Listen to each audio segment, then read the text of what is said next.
Buenos días a todos. Bienvenidos a estas comunicaciones orales que son sobre enfermedad renal crónica y nefrología básica. Daremos paso a 9 trabajos muy interesantes y empezaremos, si les parece bien, por la primera ponente, que es Belén Pimentel, que nos va a presentar la prevalencia y patrones de cribado de enfermedad renal crónica en personas con diabetes tipo 2 u obesidad atendidas en los servicios de endocrinología españoles, el estudio ENDO-CKD. Así que si Belén está aquí.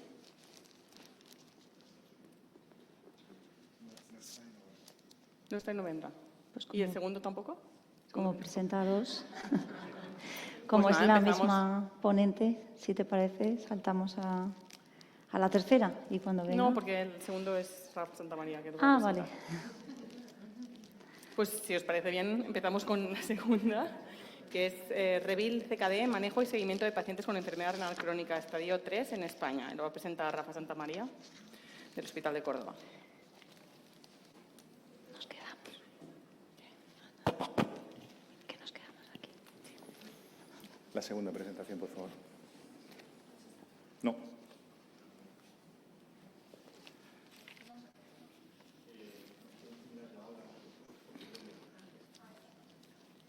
¿Dónde pone la hora?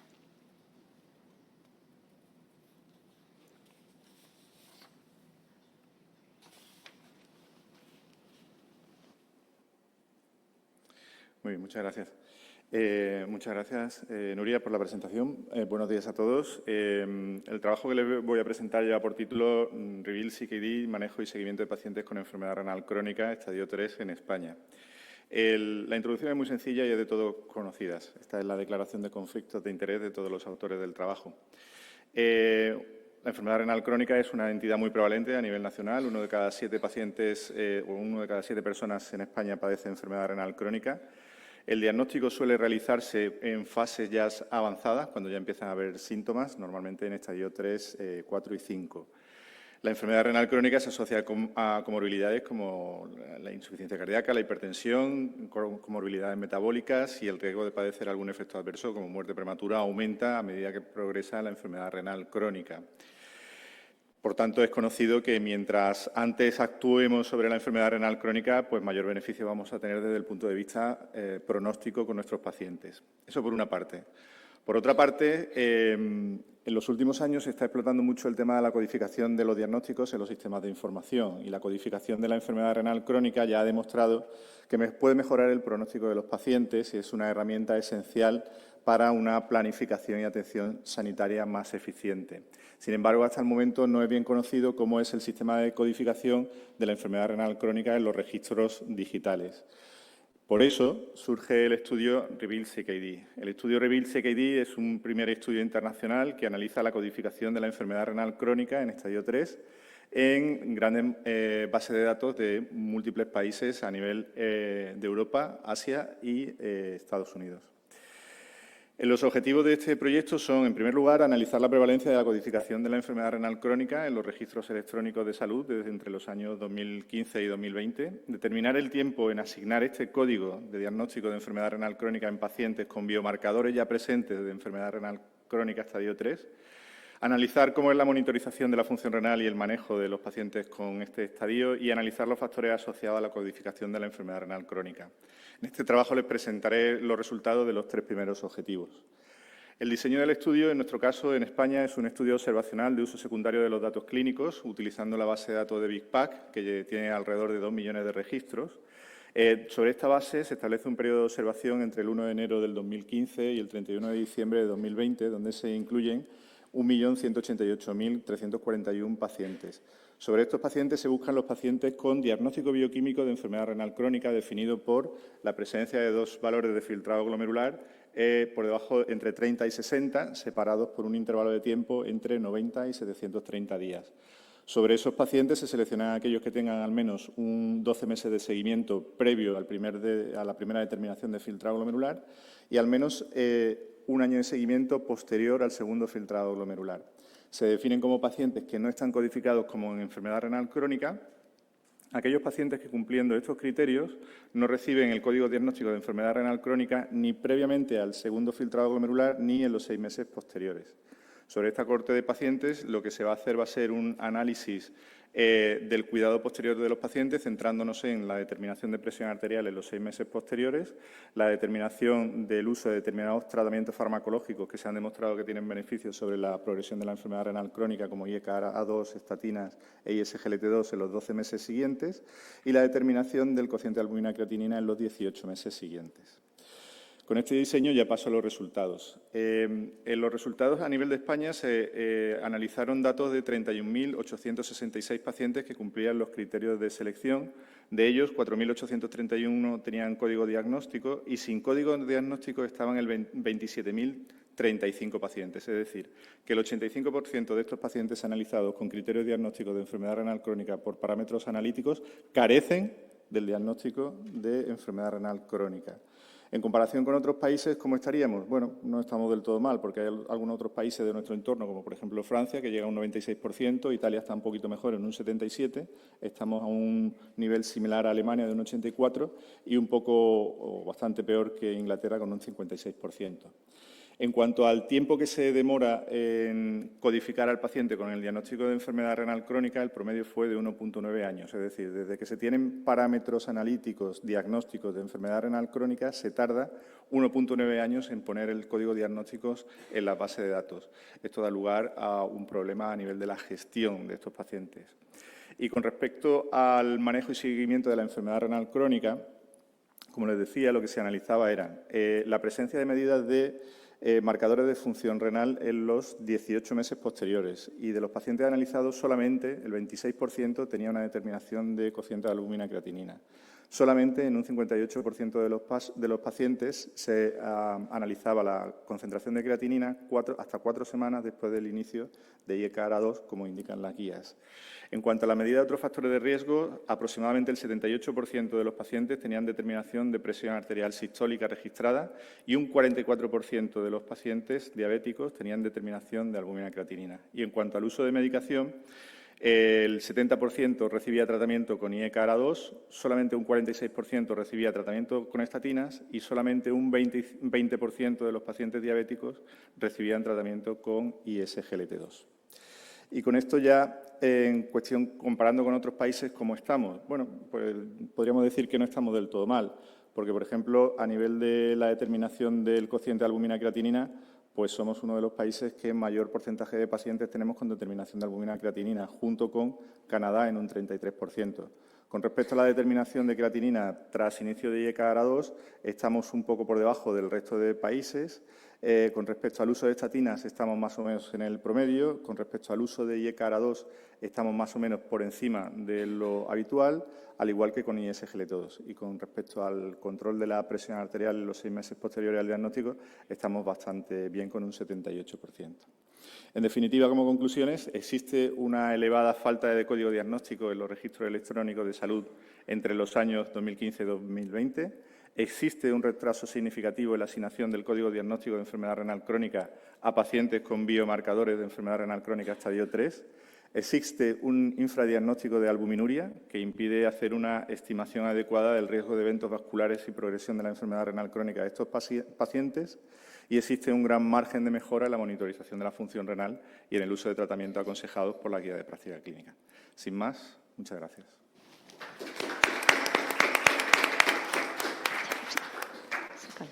No sé si hay alguna pregunta en la sala. Bueno, pues aprovecharé yo que tengo el micro. Te quería preguntar, ¿los registros de datos de dónde procedían? ¿De todas las comunidades autónomas españolas o era a través de exactamente de dónde procedían estos datos? BigPac es una base de datos propiedad de Atris, que es una empresa que tiene datos de 7 sistemas de salud. No son públicos cuáles son los sistemas de salud que aportan la información, pero hay 7 sistemas sanitarios que aportan información a esta base de datos. De acuerdo. O sea, pero es el propio médico cuando codifica que se mete directamente en la base de datos o es que hay alguien que está, ¿no? Esto es práctica clínica habitual, es decir, esto es lo que se registra habitualmente en los sistemas de información, digamos que desde los servicios de salud pasan a esa base de datos. O sea, refleja la práctica clínica del día a día. La otra cosa es que, mira, hay una pregunta. Una pregunta. Hola. Dos preguntas, qué bien. Sí, muchas gracias, muy interesante. Quería saber el punto de la infravaloración de la albuminuria, si el estudio también miró las razones por qué no se detecta albuminuria. Si está, en general, ¿por qué razones hay un 30% de pacientes que solo tienen albuminuria? Eso no se pudo analizar, porque lo que se hizo fue coger los valores analíticos, el motivo de por qué no se ha analizado. Vale, gracias. Puedo hacer un apunte. Aquí en la Comunidad Valenciana hay hospitales, hay centros de primaria y desde atención primaria que no pueden determinar en el perfil de enfermedad renal crónica la albuminuria. No pueden. ¿Hay otra pregunta ahí? Sí, gracias, Rafa. Me parece un trabajo extraordinario. La foto que nos muestras es una foto demoledora para nosotros como nefrólogos, pero es la misma foto demoledora que contábamos hace 10 años y que contábamos hace 20 años cuando empezamos a hablar de esto. Entonces, sobre el trabajo no quiero hacerte ninguna pregunta, pero sí sobre tu opinión, que has pensado mucho sobre esto. ¿Qué hacemos ahora? ¿Cuál es tu estrategia en la que vas a poner en marcha o unas líneas en tu comunidad autónoma para que esto ya sea parte del pasado y no sigue siendo como el Día de la Marmota, que seguimos con ello? Roberto, me pone nervioso cuando me haces tú esta pregunta, porque me lo preguntes tú me da un poco de vergüenza. Pero, en definitiva, tú bien sabes que desde el año 2008, que se publicó el primer documento de consenso SENFIC-SEN con respecto al diagnóstico de la enfermedad renal crónica, llevamos, 16 años generando nuevos documentos, encargándonos de ir a atención primaria a difundir el documento, y seguimos como estamos, porque yo creo que la foto no ha cambiado mucho en estos últimos 16 años. Yo creo que hay que hacer cosas diferentes. Yo creo que hay que ser mucho más proactivos. Pero no proactivos, la formación siempre es importante y siempre es necesaria, siempre viene bien, pero no es suficiente. Hay que cambiar el enfoque por completo con respecto al diagnóstico de la enfermedad renal crónica. Tenemos que aprovechar las herramientas que existen hoy en día. Toda la información está en los sistemas de información. Hay que aprovechar esa información para ser proactivos en la búsqueda del paciente con enfermedad renal crónica. Muy bien, muchísimas gracias. Gracias.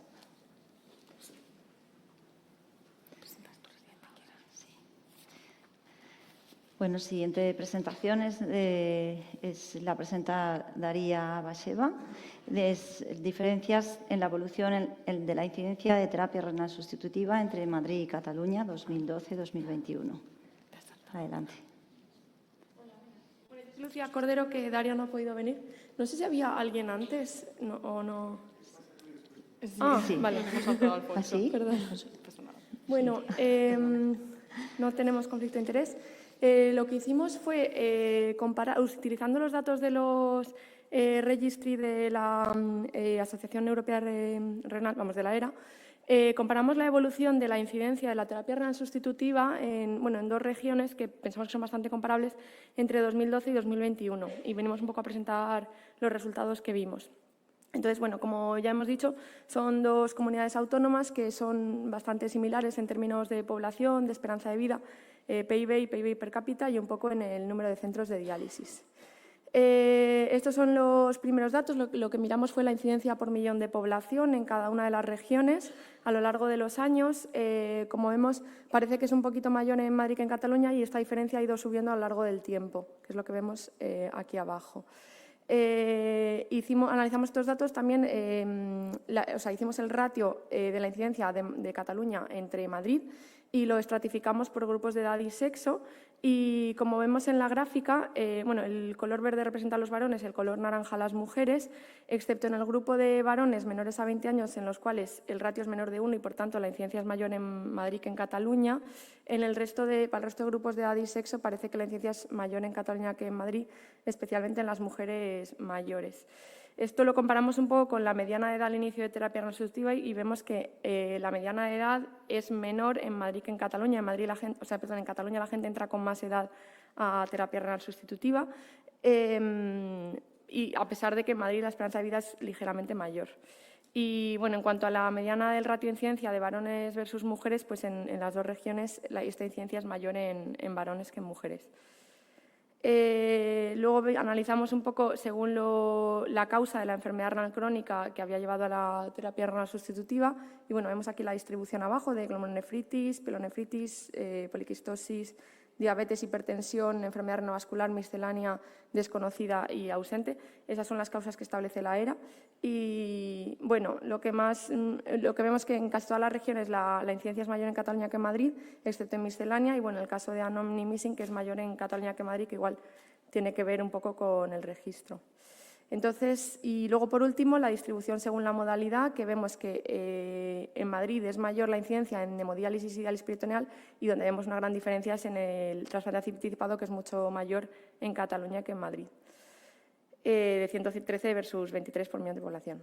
Entonces, bueno, ¿cómo puedo explicar las diferencias? Pues la verdad es que no pues podemos empezar a plantear diferentes hipótesis, pero realmente con estos datos no podemos concluir muchas cosas, porque lo principal que nos faltaría sería tener los datos del tratamiento conservador, que es algo que creo que los registros estaban empezando a plantear recoger a partir de ahora, y un poco ver qué tal van esos pacientes en comparación con los que entran a técnicas, y luego también saber un poco con qué filtrado se inicia la terapia resucitativa. También la diferencia de trasplante es muy significativa.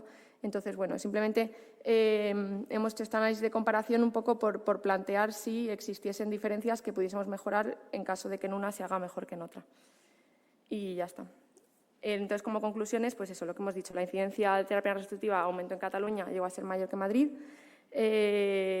El trasplante fue mayor en Cataluña que en Madrid y que hace falta pues, el estudio de factores subyacentes.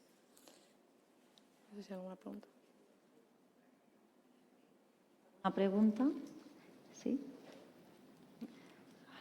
Mientras Roberta llega al micro, voy a preguntar yo. Exactamente, ¿de qué registros se nutren los datos de la ERA? El registro de la ERA lo pide a cada país y en el caso de España yo creo que del RER. Probablemente el RER es el que... Porque es verdad que en el caso de España tienen tanto los datos agregados como los datos de cada comunidad autónoma. De hecho, es de los pocos países que además te lo desglosa por comunidades autónomas. Porque en Cataluña tenemos el registro de enfermos renales de Cataluña, que sabemos que se cumple. Claro. En Madrid exactamente no sé muy bien de dónde proceden estos datos de registro, por ignorancia te lo pregunto. No sé muy bien a nivel de Madrid, de la Comunidad de Madrid. Cada hospital y cada centro de diálisis envía... Claro, es que luego aquí interviene cómo lo envían los centros y también quien aúna esos datos, cómo lo recoge o cuánto insiste en buscar una cosa u otra. Es muy o sea, que al final la aquí, ¿no? claro, hay mucha diferencia y que no sabemos cuánto se debe a cómo se han registrado las cosas, que es muy probable, y luego pues hay otras diferencias que aún no... Claro. Sí. Sí, yo quería ahondar sobre eso, porque puedo hablar porque yo pertenezco a la Junta Directiva de la SOMANE, Sociedad Madrileña de Nefrología, y conozco los datos del REMER, y el REMER, como otras cosas en Madrid, es un desastre. Es un auténtico desastre. Es así. O sea, hacemos todo el esfuerzo para sacar un registro en condiciones, pero el REMER, que depende de la Consejería de Sanidad, está metido en el BOCAM, tiene el problema de que el sistema de registro está anticuado y llevamos 3 años peleando para conseguir que cambie el tipo de registro, porque para que os hagáis una idea, la única forma práctica de conseguirlo es pidiendo una hoja Excel que la rellenen los centros. Y por fin este año ya se ha metido en concurso una aplicación que hemos diseñado los requerimientos, con lo cual yo calculo que para el 2026, si todo va bien y no hay otro problema económico y de que cambian los responsables correspondientes de los departamentos, podremos tener datos fiables. Por eso, cuando se habla de Madrid y el REMER de los últimos 5 años, yo lo pongo todo entre comillas. Fíjate que estoy tirando piedras contra mi propio tejado, pero es que es así. Es así. Entonces, las comparaciones, por ejemplo, eso de que el registro de no hay enfermedad renal crónica desconocida en Madrid, eso es falso. Eso es falso. Sí, eso no totalmente. Es así. Eso es un problema de codificación que ya hemos intentado cambiar, pero bueno, estas cosas van despacio, ya lo siento. Únicamente eso. Muchas gracias. Gracias. ¿Hay alguna aportación más? ¿Alguna pregunta? ¿No? Pues seguimos. Si os parece, volvemos a la comunicación que nos hemos saltado de Alfonso Pereira Céspedes, de Hospital Universitario Virgen de las Nieves de Granada, que nos va a presentar los resultados negativos asociados a medicación y problemas relacionados con medicamentos en el tratamiento renal sustitutivo. Adelante. Agradecer a la organización por la invitación. Como todos sabemos, los medicamentos en personas con tratamiento renal sustitutivo buscan mejoras en la calidad de vida relacionada con salud, resultados clínicos positivos y ahorre a los costos económicos para los sistemas sanitarios. Sin embargo, sobre la marcha pueden aparecer situaciones clínicas en la salud del paciente no adecuadas al objetivo de la farmacoterapia que son causadas por problemas relacionados con medicamentos. Estos se conocen como resultados negativos asociados a la medicación, que los podemos clasificar en tres grandes categorías: los de necesidad, la necesidad de un medicamento o la no necesidad de un medicamento; los de efectividad, la inefectividad cuantitativa y no cuantitativa; y los de seguridad, la inseguridad cuantitativa y no cuantitativa. Estas condiciones son causadas por problemas relacionados con medicamentos. El listado es no exhaustivo ni excluyente, donde encontramos las contraindicaciones, errores de dispensación, de prescripción, de utilización de medicamentos, la falta de adherencia, la conservación inadecuada, alta probabilidad de efectos adversos, entre otros. Se dice que la prevalencia de problemas relacionados con medicamentos en personas con tratamiento renal sustitutivo, principalmente en diálisis, va del 12 al 87%. Y al aumentar la cantidad de problemas de salud, como comorbilidades y medicamentos, aumenta el riesgo a presentar estos resultados negativos asociados a la medicación y problemas relacionados con medicamentos. Por lo tanto, se debe hacer un seguimiento farmacoterapéutico que permita identificar estas condiciones. Proponemos un estudio cuyo objetivo fue identificar estos problemas relacionados con medicamentos y resultados negativos asociados a la medicación en tratamiento renal sustitutivo, con el fin de que se maximice la efectividad y la seguridad de la farmacoterapia, minimizando los riesgos asociados al uso de los medicamentos. Como materiales y métodos, es un estudio de tipo observacional, descriptivo, prospectivo y unicéntrico en el Hospital Universitario Virgen de las Nieves, con personas con tratamiento renal sustitutivo en cualquiera de sus modalidades que se reclutaron de manera voluntaria durante un periodo de 24 meses, siendo criterios de exclusión cualquier paciente mayor de 18 años y que pueda comunicarse para poder contestar los cuestionarios. Como criterios de exclusión, aquellas personas que tengan algún tipo de discapacidad mental que dificulte el comunicarse para completar los cuestionarios. Cada persona se siguió durante un periodo de 12 meses y se recolectaron datos de variables demográficas, clínicas y de calidad de vida relacionada con salud, para finalmente poder identificar estos resultados. El impacto clínico de estos resultados fueron identificados a través de una adaptación del método DADER de seguimiento farmacoterapéutico desarrollado por la Universidad de Granada, que permite la identificación tanto de resultados negativos como de problemas relacionados con medicamentos. Otras variables clínicas de interés: la modalidad del tratamiento renal sustitutivo, la etiología de la enfermedad renal, medicamentos prescritos, presencia de adherencia medicamentosa, parámetros clínicos relevantes y el impacto humanístico o calidad de vida relacionada con salud se identifica mediante una adaptación del CADECOL. Tiene el dictamen favorable del Comité de Ética. En relación a los resultados demográficos: 117 pacientes, 11 éxitos durante el periodo de seguimiento, 53% de hombres, y la modalidad de tratamiento renal sustitutivo: 13,68% en diálisis peritoneal, 61,54% en hemodiálisis y 24,79% en trasplante, como modalidad actual. La media de problemas de salud fue 18,64%. La media de medicamentos prescritos fue de 12,15 y los pacientes presentaron un 29% de alergias medicamentosas. En relación a los resultados negativos, se identificó un total de 2.436 en una tasa de 20,82%, 20,82 resultados negativos por paciente, siendo los principales la necesidad de un medicamento, la inefectividad cuantitativa y la inseguridad no cuantitativa. Además, se identificaron 584 resultados negativos potenciales. A mayor número de comorbilidades, mayor necesidad de adicionar un medicamento, lo cual es de esperar. En relación a los problemas relacionados con medicamentos, se identificaron 3.303 problemas relacionados con medicamentos, es decir, 28,33 problemas relacionados con medicamentos. Ahí encontramos también a la necesidad de adicionar medicamentos complicaciones que van surgiendo, las necesidades de ajustes de dosis, la alta probabilidad de efectos adversos y la falta de adherencia en un 6,87%. Además, se realizan intervenciones que permiten identificar esos resultados negativos y problemas relacionados con medicamentos.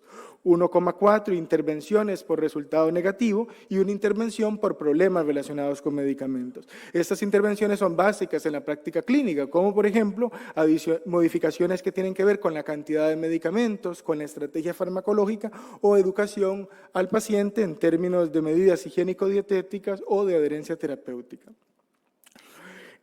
Por otra parte, se hizo un análisis bivariante y multivariante para ver, bueno, cuáles factores estaban asociados con cada uno de estos resultados negativos, encontrando que la deficiencia de vitamina D y la alta probabilidad de efectos adversos se asociaron con la inseguridad no cuantitativa, mientras que, por ejemplo, la hiperfosfatemia con la inefectividad no cuantitativa y con la inefectividad cuantitativa se asoció la anemia, el problema de salud no tratado y la probabilidad de efectos adversos. Si ya hacemos, por ejemplo, el análisis multivariante, vemos que, por ejemplo, aquellos pacientes con problema de salud no tratado presentaron en 23,88 veces una inefectividad cuantitativa en comparación con aquellos que no tenían un problema de salud no tratado, recordando que este es el problema que necesita de un medicamento. Si hacemos el análisis multivariante para la inseguridad no cuantitativa, encontramos una asociación de aquellos pacientes con una alta probabilidad de efectos adversos presentaron en 14,62 veces una inseguridad no cuantitativa en comparación con aquellos que no tenían una alta probabilidad de efectos adversos, lo cual es de esperar, porque aquí encontramos a las reacciones adversas y efectos adversos. Y finalmente, la calidad de vida, mediante una adaptación del CADECOL, encontramos, como es de esperar, en los componentes físico y mental, valores disminuidos, así como en el componente específico de carga de la enfermedad renal, valores disminuidos. No así en efectos de la enfermedad renal y en síntomas y problemas, que encontramos valores por encima de 50. También se analizaron relaciones de diferentes componentes, diferentes variables con el componente físico y el componente mental, encontrando para el componente físico en una regresión lineal asociaciones de vitamina D, carga, síntomas y problemas, medicamentos administrados en diálisis y número de problemas de salud. Por otra parte, para el componente mental se encontraron asociaciones con medicamentos administrados en casa, edad, calcio y síntomas y problemas.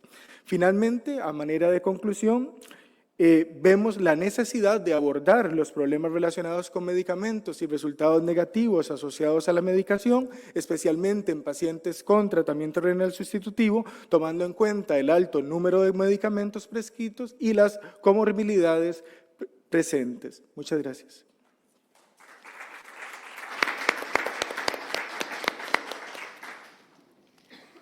¿Hay alguna pregunta en la sala?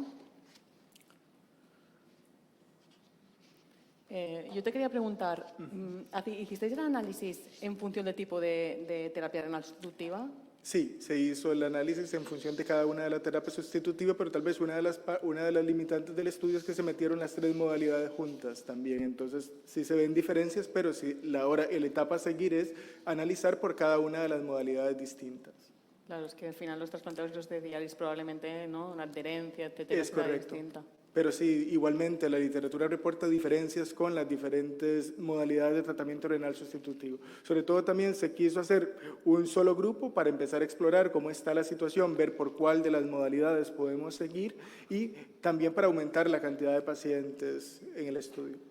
Y otra pregunta, a nivel de ejecución del trabajo, ¿cómo hicisteis registro de todos estos efectos? O sea, de manera individual, de forma prospectiva, ir recogiendo... Es correcto, a través de registros en la historia clínica, básicamente ir cada uno de los pacientes registrando la información de cada uno de ellos y adaptando el algoritmo del método DAR de seguimiento farmacoterapéutico. Este método es muy enfocado a primaria, también parte de los resultados del estudio es hacer ajustes en el método que permita adaptarse a paciente hospitalario, pero por lo menos ponemos en evidencia esta situación de los pacientes que se interviene, se corrige, pero a veces queda invisibilizada, ¿verdad? Durante la práctica clínica. Muy bien. Muchas gracias. Gracias. Alfonso. Pasamos a la siguiente presentación. Es Belén, ¿no? Daría ya. La presenta Belén Pimentel de Francisco. No, Roberto Alcázar. Es la Roberto 50. Alcázar. Ah, es que sí. Vale. Bueno, pues la presenta él mismo. ¿Cuál es? Insight. Es la 50. Insight CKD, evaluación de eventos clínicos y costes adicionales. Correcto. Buenos días. Yo voy a presentar este trabajo que es un trabajo de evaluación de los eventos clínicos y el coste económico asociado a la adición de dapagliflozina al tratamiento de la enfermedad renal crónica en España. Estos son los conflictos de interés. Esto pertenece al proyecto Insight CKD, que es un proyecto patrocinado por AstraZeneca. Los que estamos aquí somos los miembros del comité científico de este proyecto y el resto de los autores de esta comunicación son empleados de AstraZeneca. Por eso lo ponemos aquí en los conflictos de interés. ¿Y qué es el proyecto Insight CKD? Es un proyecto que pretende evaluar el impacto social y económico de la enfermedad renal crónica en muchos países del mundo.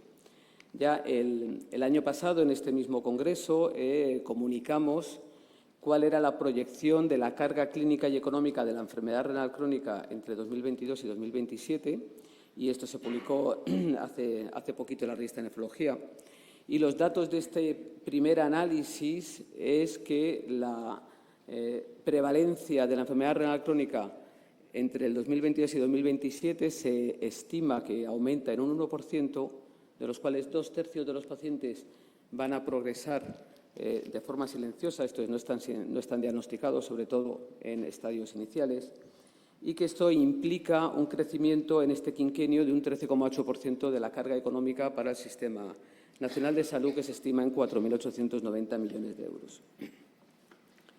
Ahora se hace un paso más y es intentar determinar el impacto clínico y económico, que sabemos que en este tiempo es a peor, y qué pasa si se añade un fármaco que ha demostrado un efecto cardionefroprotector, como es la dapagliflozina. Como bien sabéis, de los ensayos clínicos de la dapagliflozina, se sabe que tiene beneficios cardiovasculares y reduce la mortalidad por cualquier causa, el riesgo de hospitalización un 30%, el de mortalidad por cualquier causa un 31%, y también tiene efectos sobre la progresión de la enfermedad renal. De hecho, retrasa la progresión con un hazard ratio de 0,64. Bien, pues ¿cómo es esto? El Insight CKD es un modelo de simulación. Se analizan los datos demográficos de España, se analiza qué porcentaje de pacientes tienen enfermedad renal crónica, tienen enfermedad renal diabética, y se aplica a esta población analizada, se aplica el efecto beneficioso de añadir un ISGLT2, asumiendo que los resultados del DAPA-CKD también son aplicables a la población española, y se hace un análisis coste económico teniendo en cuenta los costes económicos de la enfermedad renal crónica, su progresión y de determinados eventos en España. Por tanto, es un modelo de compensación de costes que lo que analiza es cuánto cuesta o cuánto se ahorra por cada 100.000 personas con enfermedad renal crónica de una cohorte virtual. Bien, ¿qué se evalúan? Se evalúan eventos cardiovasculares, hospitalización por insuficiencia cardíaca, eventos renales, entrada en diálisis o fracaso renal agudo y mortalidad por cualquier causa. Los resultados son esperables porque son los que se deducen de los ensayos clínicos, y es que en 3 años el tratamiento con dapagliflozina reduciría la frecuencia de eventos clínicos por cada 100.000 pacientes, pues un 33% de la progresión de fallo renal, un 49% de hospitalización por insuficiencia cardíaca, un 29% de lesión renal aguda y un 28% por mortalidad de cualquier causa. A la izquierda de la pantalla están las gráficas, cómo se van separando a lo largo de estos 3 años, y aquí viene el número necesario a tratar para ahorrarse un evento en cada uno de los eventos que he descrito. Y quizás la parte más importante de este estudio, porque permite poner encima de la mesa cuando estemos analizando el por qué tenemos problemas en la prescripción de estos fármacos, ya sea con las consejerías o ya sea delante de otros compañeros, es que la reducción de estos eventos clínicos genera en España, o generaría, un ahorro de 258 millones de euros por cada 100.000 pacientes tratados a lo largo de 3 años. El grueso de este ahorro corresponde a evitar la diálisis en pacientes con fallo renal. Y considerando que la dapagliflozina tiene un coste, si ya hablamos del ahorro neto, del ahorro total neto, serían 158 millones de euros por cada 100.000 pacientes tratados, que este es el principal mensaje de este estudio, y es que uso de terapias que demuestran beneficios cardioprotectores, además, son buenas desde el punto de vista de ahorro económico para el sistema. Este estudio tiene sus limitaciones y es que se asume que los pacientes del análisis reflejan las características de la población del estudio de APA-CKD en España, aunque se han hecho análisis de cuántos pacientes en este país cumplen los criterios de inclusión de DAPA-CKD, se estima que son entre 300.000 y 400.000 pacientes. Solamente se han incluido eventos de progresión a fallo renal y hospitalización por insuficiencia cardíaca y muerte por cualquier causa, con lo cual hay otros efectos potencialmente beneficiosos de los SGLT2 que también podrían tener un impacto económico que no se han tenido en cuenta. Y luego el coste del tratamiento de diálisis es muy heterogéneo en este país y se ha asumido el coste en concreto de la región de Islas Canarias, porque es donde está el principal investigador de este estudio. Y también el coste de hospitalización por insuficiencia cardíaca es muy variable. Sin embargo, por el número de pacientes y la cantidad de, pues el análisis que se hace por 100.000 pacientes, probablemente no se desvíen mucho estos datos de los que sean reales. Concluimos, por tanto, que el tratamiento con los SGLT2, en concreto la dapagliflozina, sabemos que tiene beneficios claves para el manejo de la enfermedad renal crónica y también genera ahorros en el Sistema Nacional de Salud español, gracias a la reducción de eventos clínicos secundarios al tratamiento, y que este ahorro se estima en 258 millones de euros por cada 100.000 pacientes tratados con dapagliflozina, añadido a la terapia estándar con inhibidor del sistema renina angiotensina en 3 años. Este trabajo, desde que se envió a la SEN, posteriormente ha sido aceptado en prepublicación en la revista de nefrología, y ahí tenéis el QR por si alguien tiene interés en leerlo con más detalle. Muchas gracias.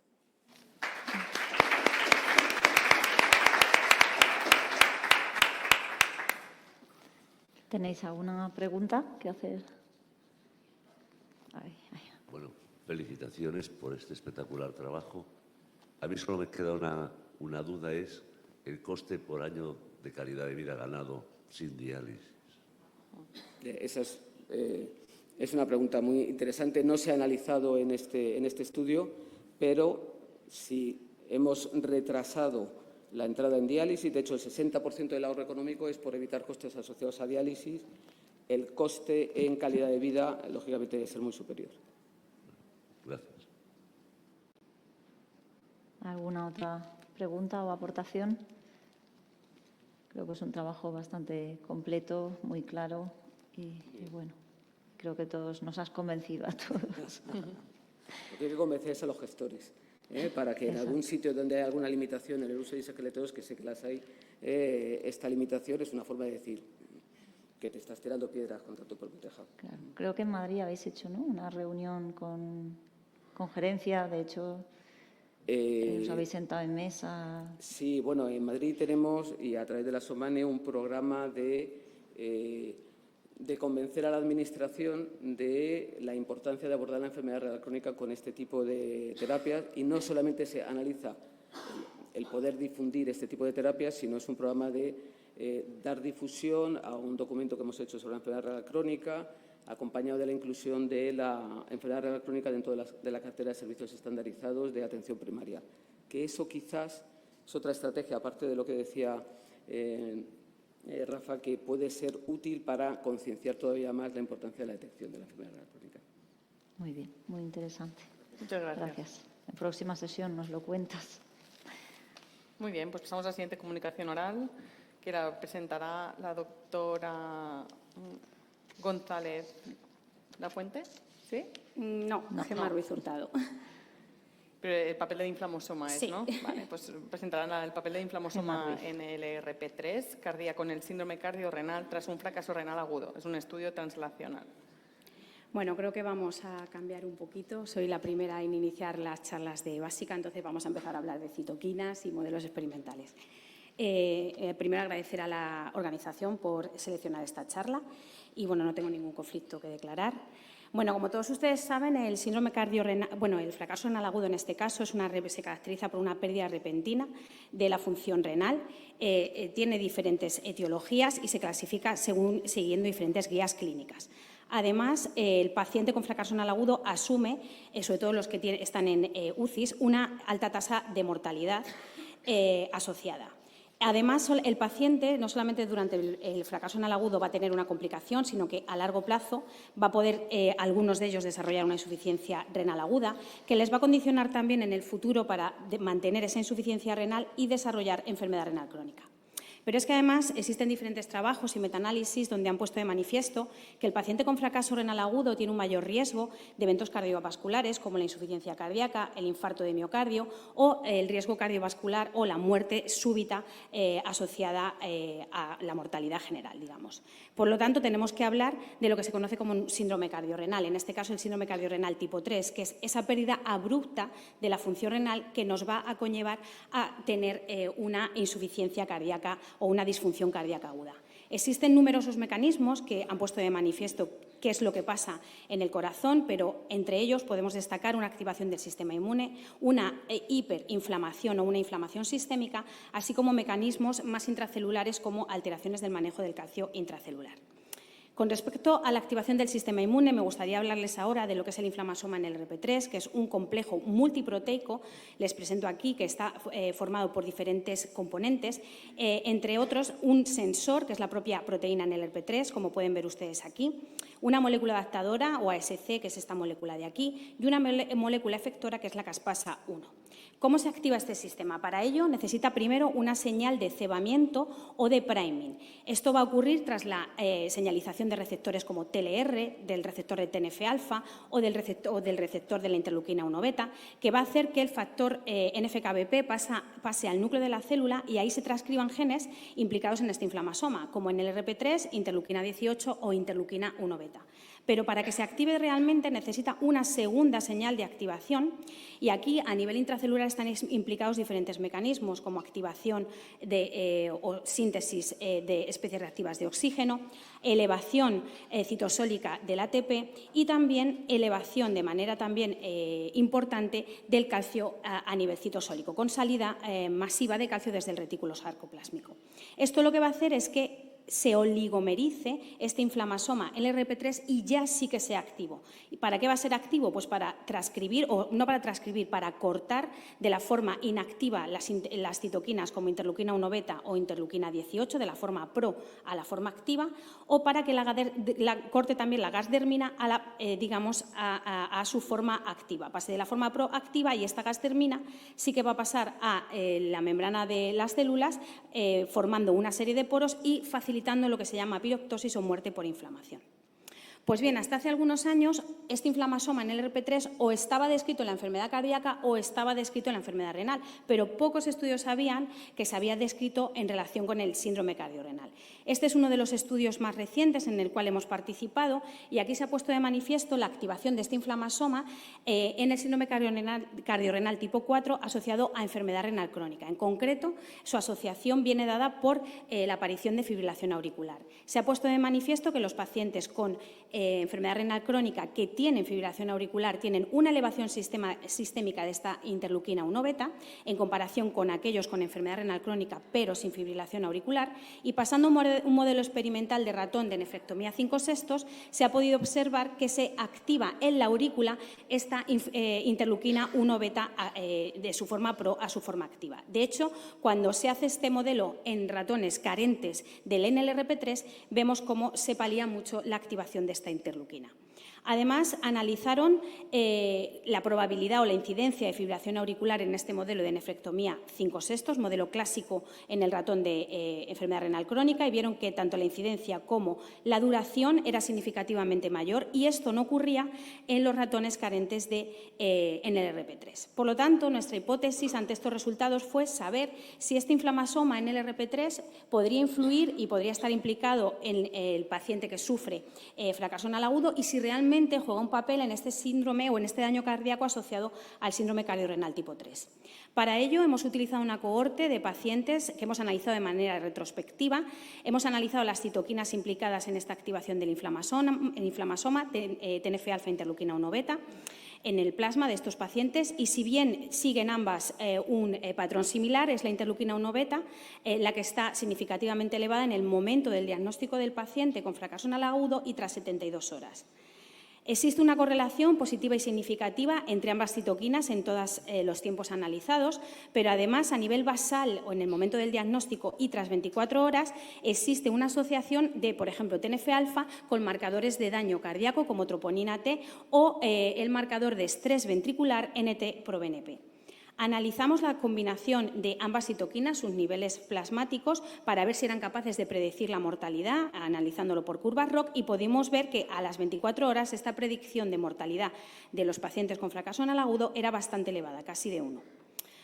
Pasamos al modelo experimental de ratón, donde hemos hecho un fracaso renal agudo inducido por inyección con una concentración alta de ácido fólico, y hemos podido ver que tanto en tejido renal como a nivel plasmático existe una elevación de ambas citoquinas, tanto interleuquina 1 beta como TNF-alfa. A nivel cardíaco, ¿qué hemos visto? Bueno, pues que lo que era esa señal primera de cebamiento de priming existe en el corazón de estos ratones, donde hemos hecho fracaso renal agudo, pero a priori el corazón no le hemos tocado, y hemos visto que existe a nivel génico una transcripción de este NLRP3 y a nivel proteico también en el corazón de estos ratones. Pero lo que era más importante para nosotros era saber si realmente estaba activo este inflamasoma, y pudimos observar cómo disminuía la expresión de la procaspasa inactiva en favor del aumento de la expresión de esta caspasa 1 activa en el corazón de los ratones tras 72 horas de fracaso renal agudo. Después lo que hicimos fue ver si esto puede condicionar lo que es todas las alteraciones cardíacas en el modelo de fracaso renal agudo, si además utilizamos ratones carentes de SNLRP3, o bien por bloqueo genómico o bien por utilizar fármacos como el MCC 950, no es un fármaco, es un compuesto, que lo que hace es inhibir este inflamasoma de manera farmacológica. Y analizamos por resonancia magnética nuclear la función cardíaca y la contractilidad de los cardiomiocitos aislados de los corazones de los ratones con fracaso renal agudo. Y pudimos ver que la contractilidad, tanto in vivo como a nivel de las células aisladas de los cardiomiocitos ventriculares, estaba significativamente empeorada, y esto no ocurría cuando después de la inducción de fracaso renal agudo tratamos con el bloqueante de NLRP3 o bien cuando utilizamos la estrategia genómica de bloqueo del mismo. Además, quisimos ver si realmente en estos cardiomiocitos podría existir esa segunda señal de activación con elevación citosólica de calcio, y analizamos en los cardiomiocitos esa elevación de calcio por estas chispas que ven ustedes aquí de calcio en el momento de la relajación del cardiomiocito. Pudimos ver que esto estaba muy incrementado en los ratones con fracaso renal agudo, en sus cardiomiocitos, y esto no ocurría cuando estos cardiomiocitos venían de ratones con fracaso renal agudo, pero con inhibición genómica de NLRP3 o farmacológica. Además, hicimos un protocolo de arritmias a nivel celular y también a nivel digamos in vivo, y pudimos ver que existían arritmias celulares y también ventriculares que no ocurren en el ratón con fracaso renal agudo, que no ocurrían con la inhibición de NLRP3. Por lo tanto, las conclusiones que podemos decir de este trabajo es que los pacientes con fracaso renal agudo muestran niveles elevados de estas citoquinas relacionadas directamente con el inflamasoma, como la interleuquina 1 beta, que además es capaz, combinándola con TNF-alfa, de predecir la mortalidad.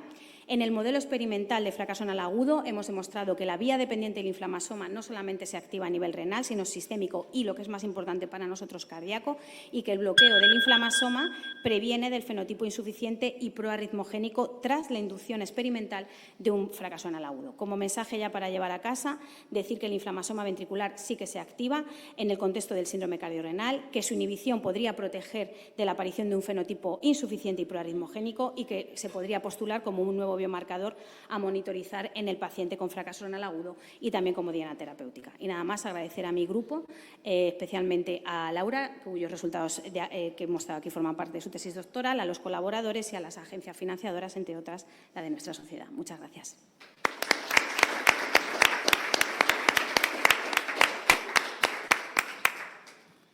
Bueno, un trabajo brillante. Hay una pregunta. Bueno, enhorabuena por la charla, me parece brillante. Y quería preguntaros, cuando estáis viendo las chispas de calcio, ¿qué tipo de técnica es? Es a través de microscopía confocal. Lo que hacemos es que aislamos los cardiomiocitos nativos de los ratones, los mantenemos vivos, esos no se pueden cultivar porque ya se diferencian en otra cosa que no tiene nada que ver, y cuando están vivos y mantienen las características funcionales que tenían en el corazón, los teñimos con un marcador de calcio que detecta la diferencia de calcio en el citosol y nos lo llevamos al microscopio confocal. Entonces, lo que estáis viendo en esas chispas de calcio es liberación diastólica de calcio, que en situación normal tiene que ser muy poca porque el receptor de anoína tiene que estar cerrado, pero cuando existen mecanismos que lo alteran, ese receptor se abre y suelta esas chispas de calcio, libera más calcio del retículo sarcoplásmico, que es el que es proarritmogénico. Mil gracias. Nada.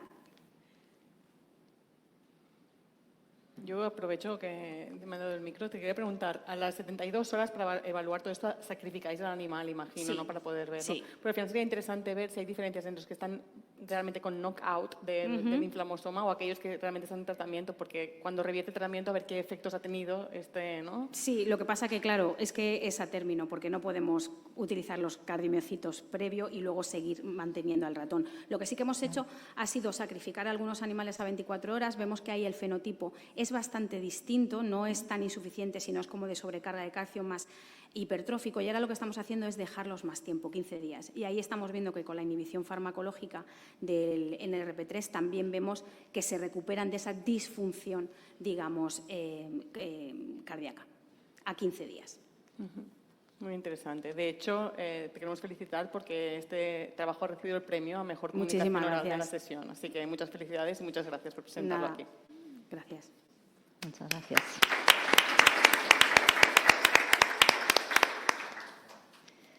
Pasamos a la siguiente presentación. Juan Rafael Muñoz Castañeda.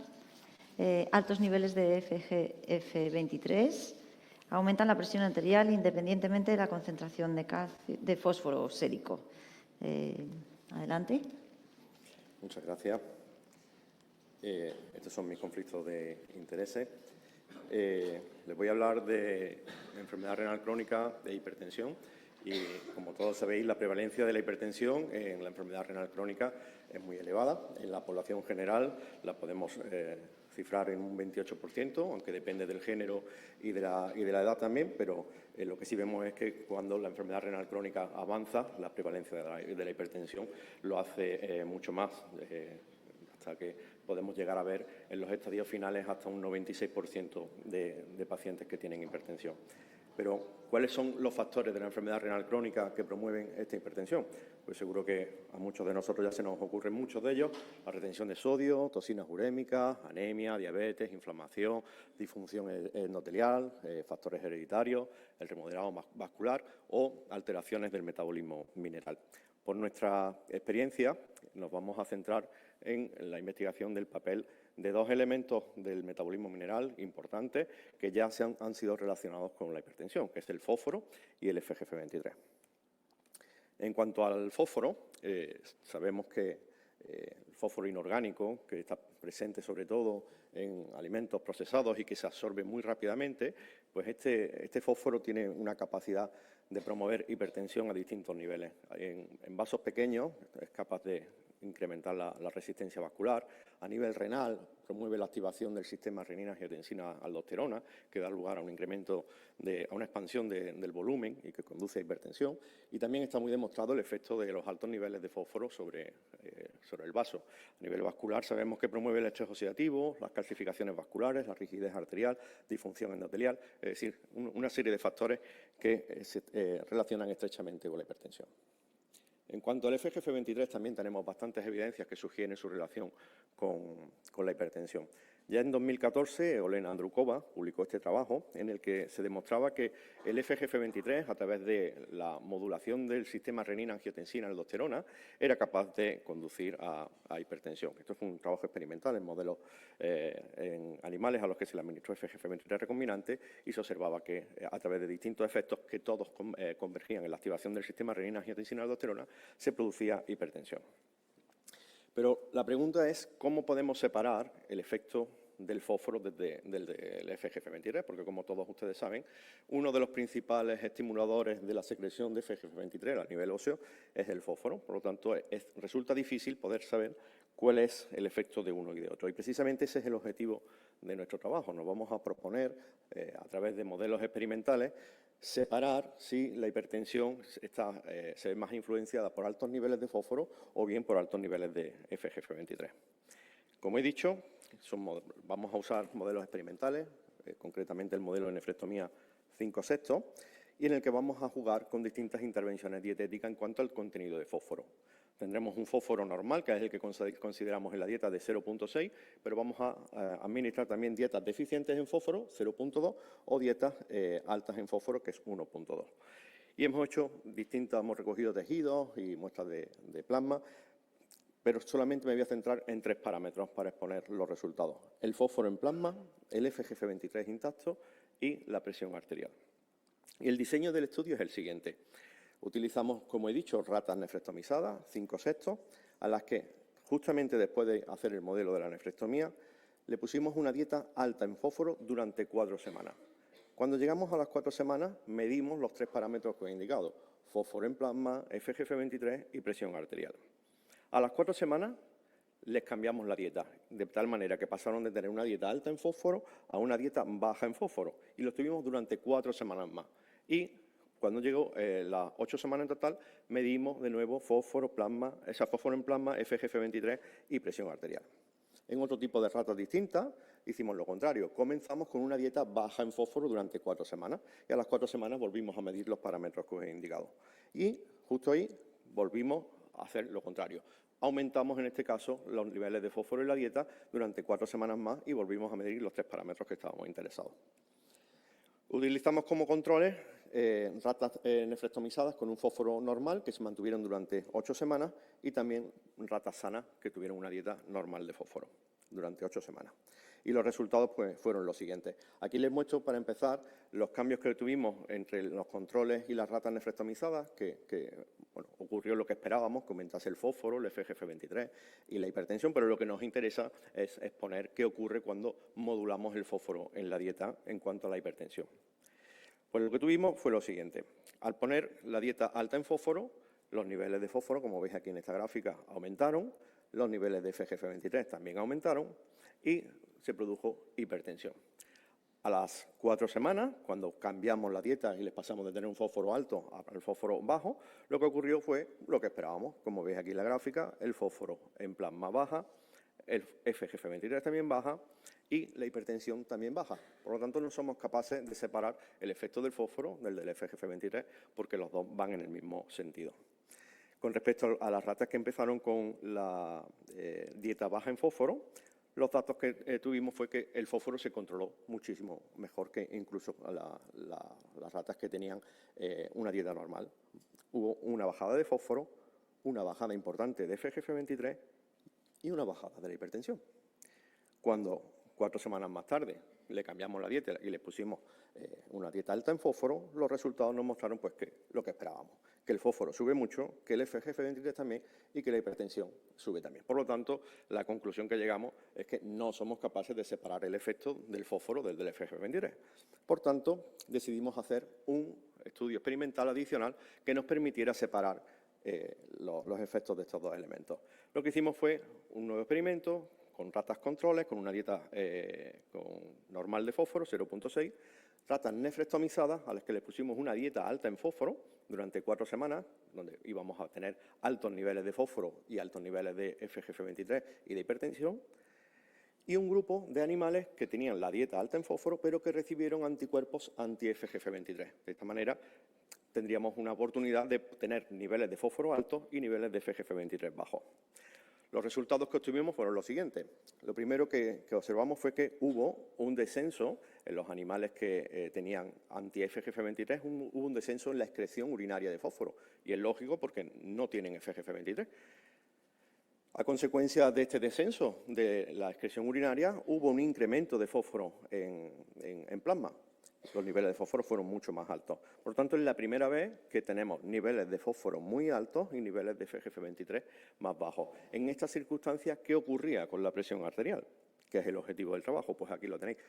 Aquí observamos que los niveles de presión arterial, de la presión sistólica y diastólica, cayó incluso hacia niveles por debajo de los controles. Por lo tanto, la conclusión del estudio es que altos niveles de FGF23 y no la hiperfosfatemia son responsables de la hipertensión asociada a nuestro modelo experimental de 5 sextos. Y nos preguntamos si puede ser que haya, además de todo lo que ya hay a favor del FGF23 y la hipertensión sobre el sistema renina-angiotensina 2, no puede haber otros elementos que esté alterando el FGF23. Uno de ellos es si existe un efecto directo vascular del FGF23, y les emplazo a la comunicación póster que tenemos a las 11:30, donde vamos a demostrar que efectivamente hay un efecto vascular directo de FGF23. Muchas gracias.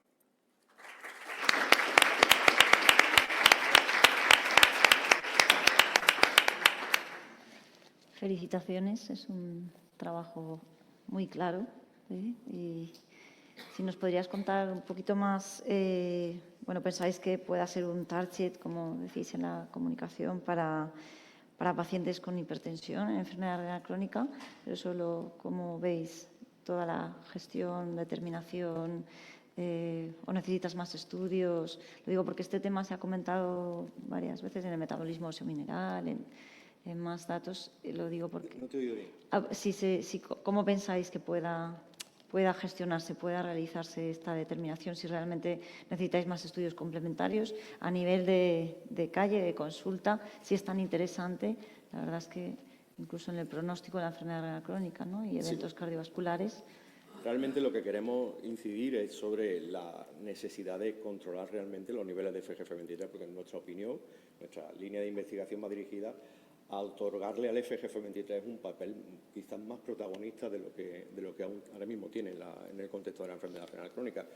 No creemos que solo sea una cuestión de excretar fósforo, que el FGF23 se encargue solo de eso, sino que está implicado probablemente en muchos procesos fisiológicos y patofisiológicos, y la idea es poder incidir en la necesidad de controlar los niveles de FGF23, de medirlos también, porque es importante, porque puede ser un biomarcador importante para ver qué daño vascular tiene el paciente y qué posibilidades de eventos cardiovasculares puede tener. Por lo tanto, el objetivo es trasladar la necesidad de medir este FGF23, que por otro lado parece ser que la única manera es el control de los niveles de fósforo para disminuirlo. La doctora Ruiz Hurtado tiene ahí una pregunta.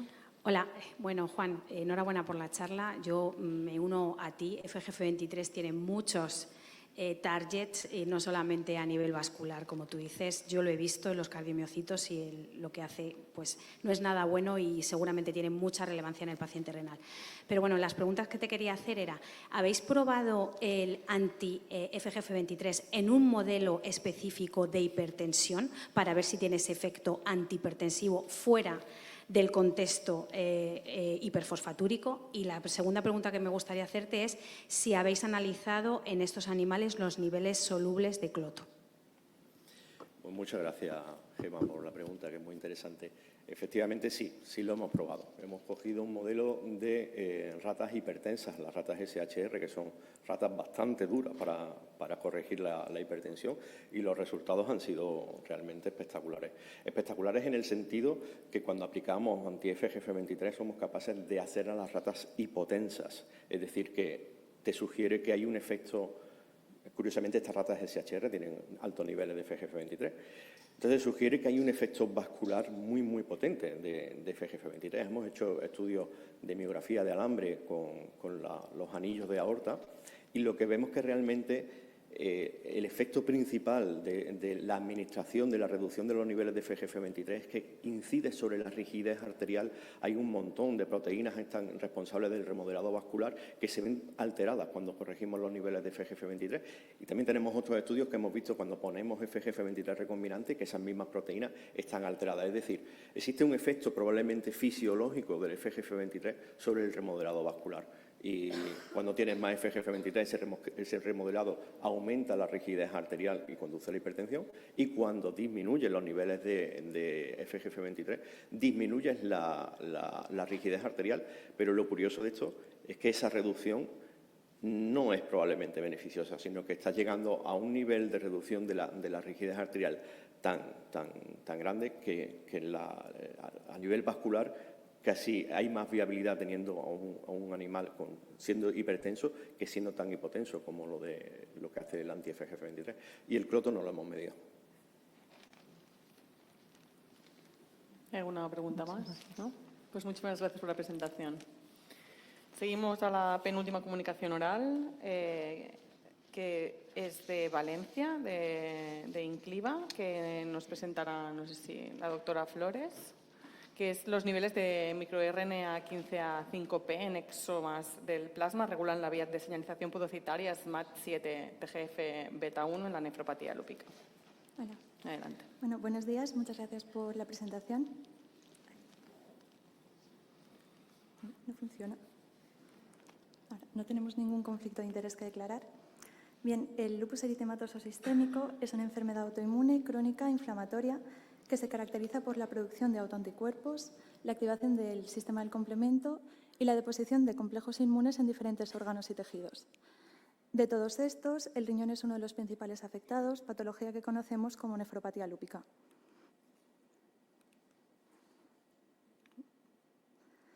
Aunque el método empleado para su diagnóstico es la biopsia renal, este resulta ser un método invasivo y aunque se utilizan otros biomarcadores, estos han demostrado no ser lo suficientemente sensibles y específicos, por lo que en la actualidad se hace necesaria la búsqueda de nuevos biomarcadores, como los ARNs no codificantes y los exosomas.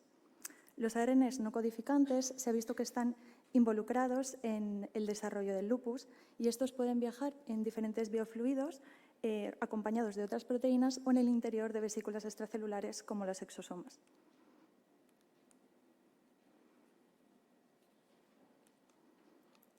Estos exosomas son claves en la comunicación celular y se ha visto que en el riñón median la comunicación entre diferentes tipos celulares bajo diferentes estímulos. En estudios previos de nuestro grupo, lo que hicimos fue recolectar una cohorte de pacientes compuesta por 96 pacientes de lupus, 23 de los cuales presentaban nefropatía lúpica y 25 controles sanos. De ellos recogimos las muestras de plasma y aislamos la fracción de exosomas. Posteriormente, lo que hicimos fue secuenciar el ARN no codificante de estos dos biofluidos y analizar las vías que resultaban desreguladas. Lo primero que vimos fue que el biotipo de ARN no codificante más abundante fueron los microRNAs, motivo por el que decidimos empezar centrándonos en este grupo. Aquí los que les quería mostrar son los 35 microRNAs más significativos a partir de la secuenciación. Y aquí lo que mostramos son los 9 microRNAs más diferencialmente expresados. Vemos que algunos de ellos, como el MIR144-5P, el MIR101-3P y el MIR15A5P, están aumentados en exosomas de plasma. Posteriormente, realizamos asociaciones de los niveles de estos microRNAs en exosomas de plasma con el daño renal, utilizando el parámetro del ratio albúmina-creatinina y con la actividad lúpica usando el marcador de la doble cadena de ADN. Con estos 3 microRNAs que tienen asociación con el ratio de albúmina-creatinina y, por tanto, un perfil de daño renal en el lupus, lo que hicimos fue buscar sus dianas mediante herramientas bioinformáticas y analizar las rutas que estas dianas regulan. Y vimos que una de las principales rutas era la vía del TGF-beta. Nuestros objetivos fueron validar la asociación de los niveles del MIR15A5P con la presencia de nefropatía lúpica en una cohorte mayor y analizar su papel en la regulación de la vía del TGF-beta en podocitos humanos. Por lo que respecta al primer objetivo, lo que hicimos ahora fue partir de una cohorte mayor compuesta por 115 pacientes, 30 de los cuales presentaban nefropatía lúpica y 30 controles sanos. Lo mismo, recogimos las muestras de plasma y aislamos las fracciones de exosomas. Posteriormente, lo que hicimos fue, mediante qPCR, validar aquellos microRNAs que eran de nuestro interés. Aquí lo que vemos fue que las diferentes cohortes que empleamos intentamos que no tuvieran muchas diferencias entre las variables. Y bueno, ya entrando en nuestros resultados, lo que vimos fue que el MIR15A5P y el MIR101-3P presentaban diferencias significativas entre grupos.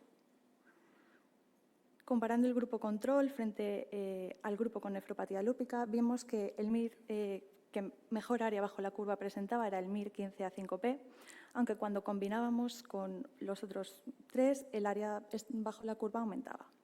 Al comparar el grupo de nefropatía lúpica frente al grupo SIN, únicamente el MIR15A5P presentaba un área bajo la curva significativa, por lo que es el único microRNA capaz de distinguir entre pacientes lúpicos con y sin afectación renal. Por este motivo, decidimos centrar nuestros posteriores estudios únicamente con este micro. Vimos que este microRNA está aumentado en las clases proliferativas y también en aquellos pacientes con un alto índice de cronicidad, correlacionándose también con este parámetro. Respecto al segundo objetivo, el de analizar el papel en la regulación de la vía TGF-beta en podocitos humanos, lo que hicimos fue cultivar podocitos humanos inmortalizados, tratándolos con TGF-beta y después medir este microRNA mediante qPCR en tanto en los podocitos como en los exosomas segregados por estos.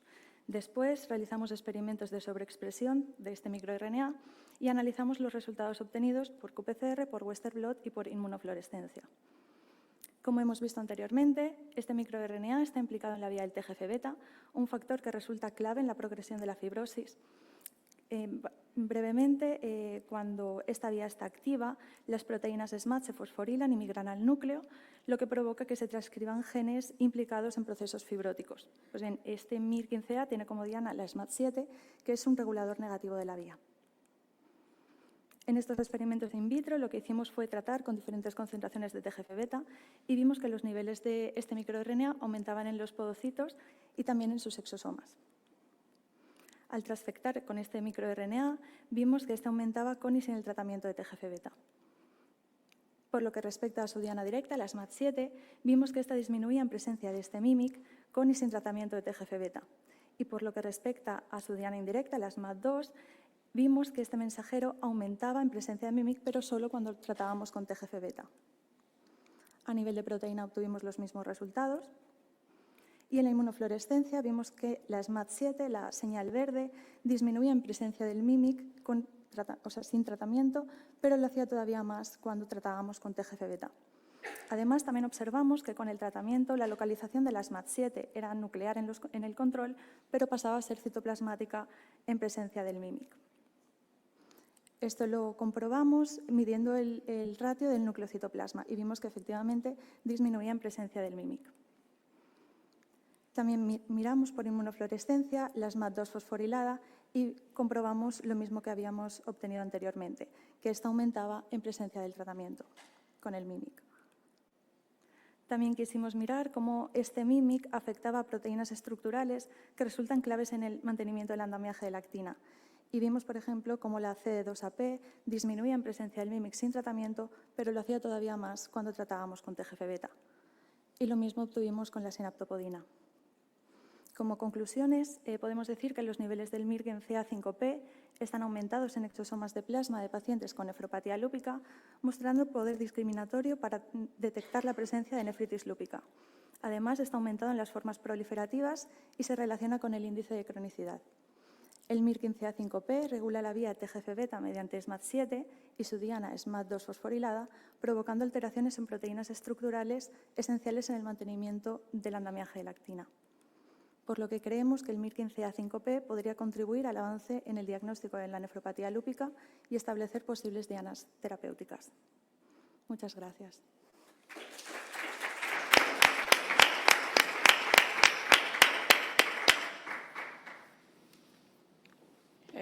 Veo que se anima la sala. Hay una pregunta por ahí. Bueno, enhorabuena, Raquel.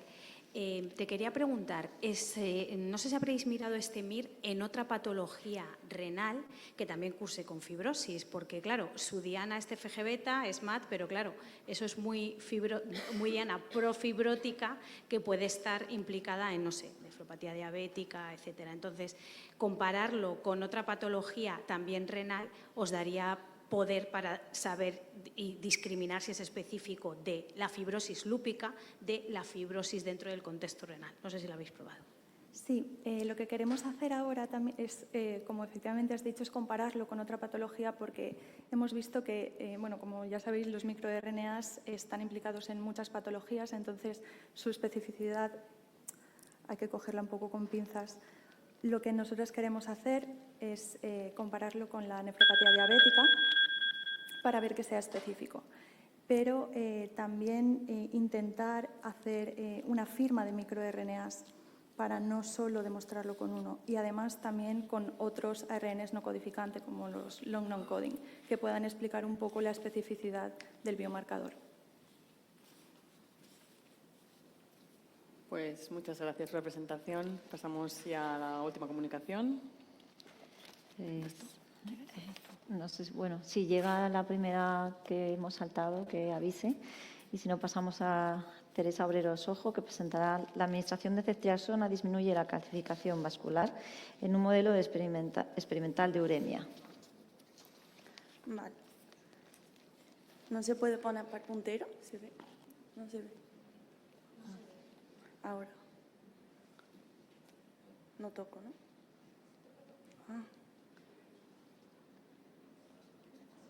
Poner el puntero. Ahora, aquí. Vale, no se veía, perdón.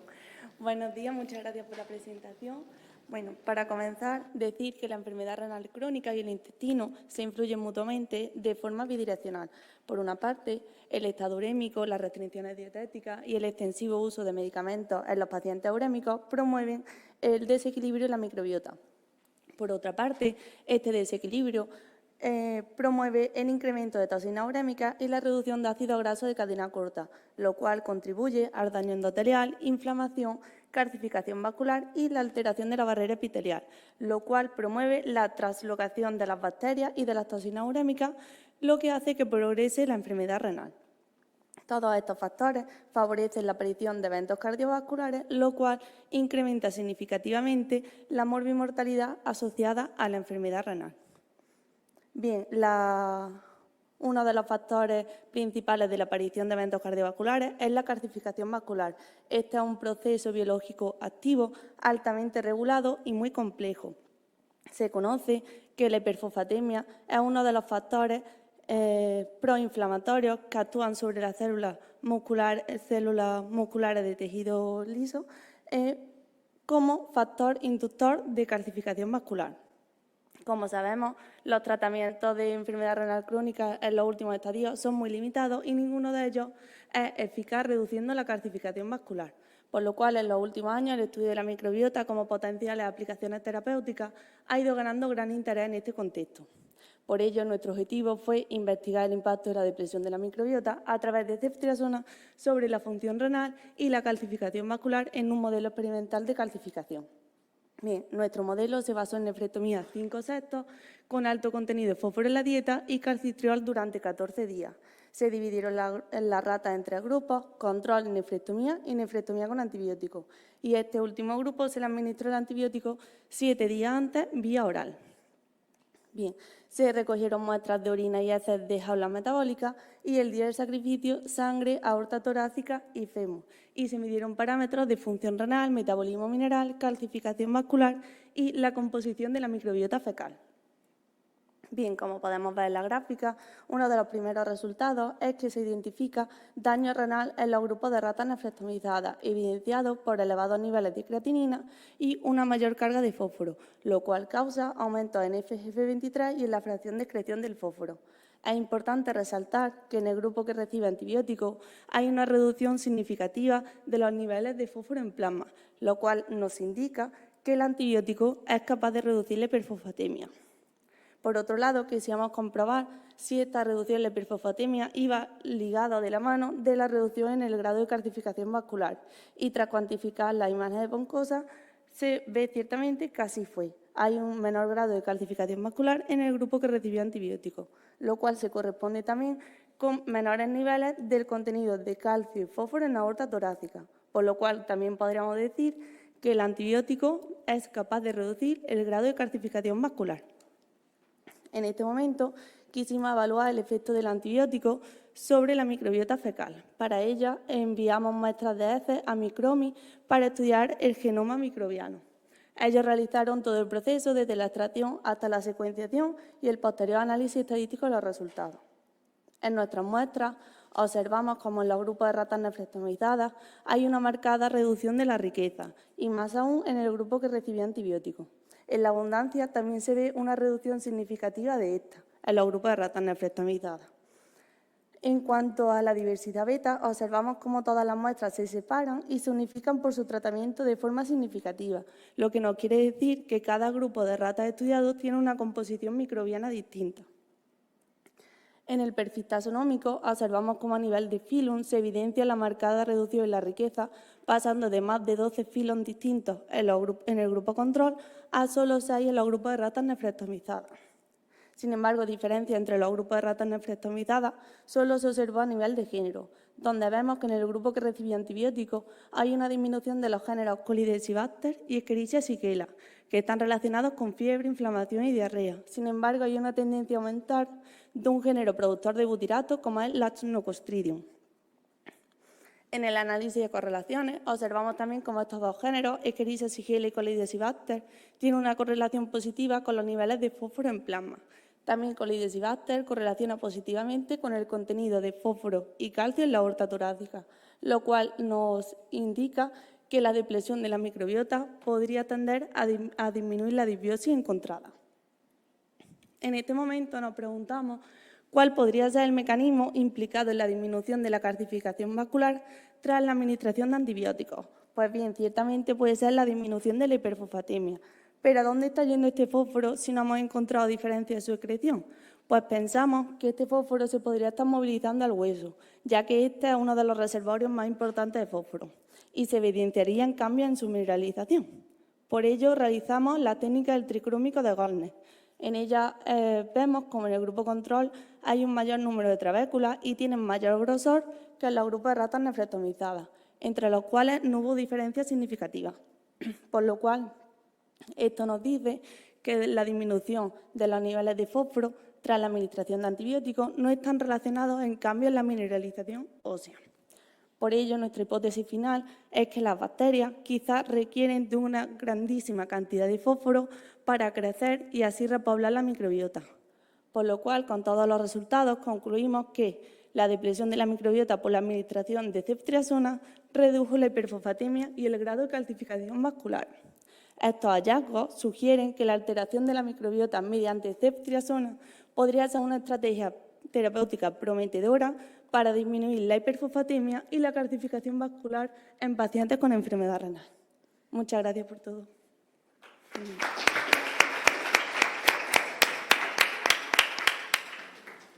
Yo te quería preguntar, ¿por qué se eligió ceftriaxona como antibiótico? ¿No? Porque al final, cuando hay disbacterios y acostumbramos a usar rifaximin a nivel de la práctica clínica, entonces me sorprendió bastante Porque se usa comúnmente en diálisis cuando se pone el catéter o en otro. Y también en bibliografía es un antibiótico que se usaba bastante para la depresión de la microbiota, por lo cual pensamos que era bastante adecuado para realizar este estudio. De acuerdo. ¿Hay alguna aportación o pregunta? Yo aprovecho otra vez. El análisis de la microbiota fue a los 14 días de haber finalizado el antibiótico, al finalizar el antibiótico exactamente. Al finalizar, sí. Justo al finalizar se hizo el análisis. Claro, al finalizar sacrificamos las ratas, le recogimos las heces y se enviaron y se analizaron, sí. Y en ninguno de los casos hubo diarrea, ¿no? Como para justificar la hifosfatemia, que fue secundaria a diarrea, secundaria Hay al algunas antibiótico. que no llegaban a tener diarrea, pero sí tenían las heces más blanditas. Y vamos a medir el fósforo en heces, lo estamos haciendo en este momento, pero todavía no tenemos esos datos. Muy bien, muchas gracias. Nada. Bueno, pues muchas gracias. Gracias. Damos por finalizada la sesión. Muchísimas gracias a todos los asistentes y gracias por estar aquí. Gracias a todos.